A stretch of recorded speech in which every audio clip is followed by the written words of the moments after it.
Bulimic victims have special dental needs. Too often, the dentist is confronted with teeth that have been stripped of their protective enamel coating. This stripping exposes the soft material under the enamel to the stomach acids and jeopardizes both the health and the appearance of the bulimia victim. I'm Tanya Goodman for Advanced Cosmetic and Laser Dentistry. I recently sat down with active bulimia patient Amy Fitzgerald. Amy shared her story with me as she prepared for new porcelain veneers from Dr. Brian McKay. I'm ready for this. I'm ready. I'm not lying about this anymore. This is a time that I can go forward feeling really confident that this is something I've gotten through, that I can actually say that I've beat it. It's been a long journey. I'm 34 years old now, and my bulimia started when I was 16 years old. It started almost by accident. I was a competitive swimmer, and I had a big swim meet, a big swim invitational, and I'd eaten too much at lunchtime when we had taken a break for lunch. Had come back, and I had to swim backstroke immediately after the lunch. Went to the bathroom, and literally it was something that was really easy for me. I learned that I could basically throw up by bending over. I quickly also learned at a ripe age that it was important to be pretty. I got a lot of attention for being pretty. I was a homecoming queen, and it was a small school, but still I got a lot of attention for being, for looking a certain way. And so I got messages that said, that conflicted with the fact that I learned to eat, and eat a lot, and eat to deal with emotions. So I was I was addicted to the high of doing well at things and being very perfectionistic about school, about my sports. So the bottom line is, anytime I didn't do well enough in things, I ate and learned that I could throw up and still be pretty, and always had that concern with the perfectionism. So you can see how it just started spiraling into the bulimia, and this was such an easy alternative. I learned that I could, unfortunately, that I could eat over my emotions, and I could still be what I considered to be pretty, or still be able to maintain a certain weight. I hid it. It was always very, very shameful to me. It was something that I was doing that was like a cop-out. And it was something that I never wanted anyone to know about. I had a high school boyfriend that I went on to date for 6 years, and he never knew about it. In fact, no one knew. My family didn't know. I hid it, and you become really good at hiding it. And I became more and more ashamed of it. And then the emotions of the shame would perpetuate the eating again. And so it was this horrible cycle. And I was still determined, day after day after day, I was determined to beat it on my own. And it just beat me down. And it was one thing in my life that I really failed at day after day after day. So the shame grew, the eating disorder grew. It came to a point in college where I was binging and purging, 3 or 4 times a day, and yet still working out compulsively to maintain, because then it just became this really vicious cycle where I needed to maintain. It felt like all I had was to maintain my looks. I think then I finally got to a point where I couldn't live the 2 lives anymore. I had 2 lives that were just, one was on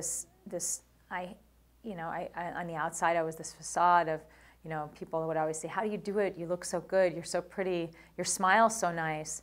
How do you, keep your grades are good, you have it all, and people would say that, and inside I would be thinking, if you only knew how disgusting I am, what a monster I am, the things that I do, that I will, pick food out of a trash can to make sure that I can get whatever I need. If I've binged and purged and yet there was some food from a roommate left in the trash can, I would pick it out of the trash can and eat it because I knew I was just going to throw it up.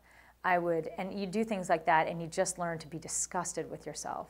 I finally came out and told my parents that it was killing me living these 2 lives. And I didn't want any help from them. I told them this is something that I needed to do. I needed to go into some sort of treatment program. My mom has really become my best friend going through this. Since the second treatment program going forward, my mom just learned to really know that I was struggling and that I wasn't getting through it, even when I said I was. There wasn't a lot of treatment options at the time. I found an outpatient program in Boulder, Colorado, where I'm from. I guess I wasn't ready for it. I think I was still dealing with my shame and needed to deal with my shame about it first because I needed to get through that. The bulimia is a symptom of a deeper issue, and the deeper issue for me was dealing with my anxiety and dealing with the fact that I dealt with my emotions in an unhealthy way as opposed to just feeling anxiety or feeling sadness or feeling anger.